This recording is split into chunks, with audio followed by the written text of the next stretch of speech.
Hello again, fellow podcaster, and welcome back to Pod Theory. I am your host, Jason Cercone, and today we're going to take a look at the one element you need for your podcast to succeed. So, what do you think that element is? An expensive microphone? Groundbreaking content? A sexy radio voice? A list of guests as long as your left leg? Thousands of dollars to invest in advertising? Now, sure, that all sounds good, but the fact is this. You can get your show off the ground without breaking the bank on equipment, or splitting the atom when it comes to content, or sounding like Morgan Freeman on the microphone, or having 100 guests lined up to interview, or having a huge bankroll for Facebook ads. You can get your podcast off and running without any of those items, but there is one thing that you cannot get your podcast off the ground without, and that is a plan. I don't care what the purpose of your podcast is. I don't care what you want to accomplish by starting your podcast. If you don't have a plan for how you're going to make your show succeed, it never will. Period. Consider your plan as your podcast why. You hear this all the time, right? What is your why? Why are you doing what you're doing? Why did you start a business? Why are these your goals? The answer is never just to make money. The real answer can be found after peeling back multiple layers of the onion. Planning your podcast is exactly the same. Start with your why and build from there. Now, I'm going to pull some information from my podcast primer to share with you today, and if you've already picked it up, I hope you've been able to put it to good use in building the foundation for your podcast, and what I talk about today is going to serve as a bit of a refresher for you. If you haven't grabbed your podcast primer yet, visit jasoncercone.com/podcast primer to learn more, and you can get yours delivered right to your email inbox. Now, when you're brainstorming your podcast, there's a lot that you need to think about. And considering these points at the very beginning, in the early stages of your podcast, is going to lead to much more success for your show when things are off and running. Because if you try to put it all together when you're producing the show and when you're putting out episodes, it's not going to work out as well. It's better to attack with a solid plan, and today we're going to talk about how you can develop that plan. Now, here are some questions that you want to think about. First, what do you want to accomplish by starting a podcast? As I said before, this is your why.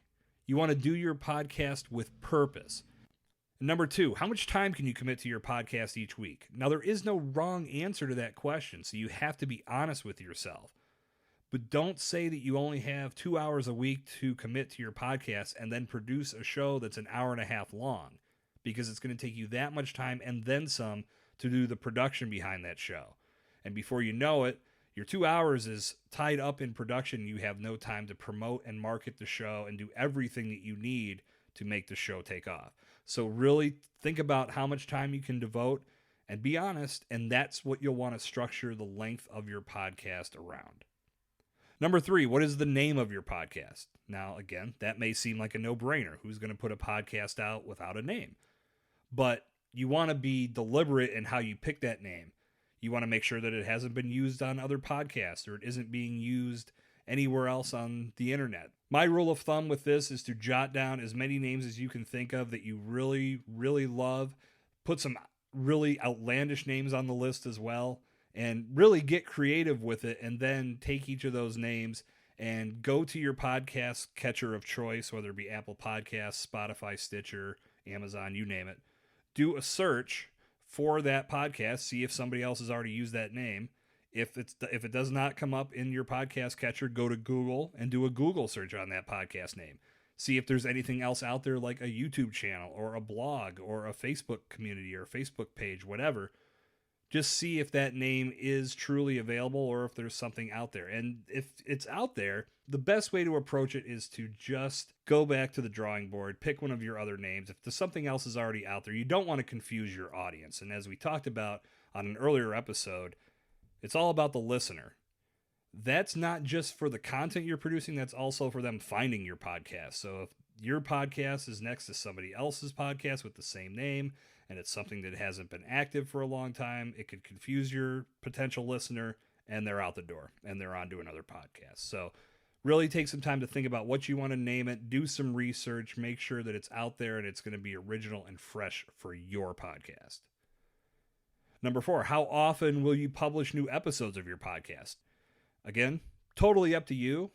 You don't want to do something to where your episodes are so far stretched out that people forget about you. So going beyond a month is probably not the best practice. Bi-weekly to weekly is probably the most common approach.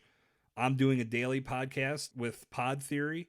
Again, you go back to that second question of how much time can you commit to your podcast each week, and that'll give you an idea of how often you'll publish episodes. But the rule of thumb here is to not push your episode releases out so far apart that people forget about you in between because they may not come back for that next release. Next, what is the approximate length of each episode? And again, this goes back to number 2. If you only have a couple hours a week to devote, do not do a couple hours show because you have to take into consideration all of your editing and all of your marketing that goes along with it. So be very cognizant of the time that you have to commit to your podcast. And the last one I'm going to cover on the show today is what is the subject matter of your podcast? And as I talked about a few episodes ago here on Pod Theory, picking something that you're passionate about is going to make it easier to maintain the consistency of your podcast over time. The more it's something you're familiar with, and the more it's something that you do professionally, that you're around every day, the easier it is to carry on the consistency. So be very, very aware of what you're choosing as your subject matter and make sure that it's noteworthy enough that you can talk about it consistently on each and every episode that you produce. So these questions are just the tip of the iceberg for planning your podcast. You can find them all in my podcast primer. If you haven't picked it up yet, again, jasoncercone.com/podcast primer is where you need to go. You can get your primer for free. It's going to help you answer these solid foundational questions that's going to help your podcast grow and succeed over time. So in closing, remember that having all the fancy equipment and the most eloquent, soothing podcast voice will mean nothing if you don't have a strategic plan of attack for your show. Do not turn on your microphone until you do. That's going to do it for this installment of Pod Theory. If you are digging this content, please take a minute to tell the internet why. Rate and review Pod Theory on your favorite podcast platform so more like-minded podcast pros can find the show as well. Good talk. I'll see you back here next time. This has been Jason Cercone on Pod Theory.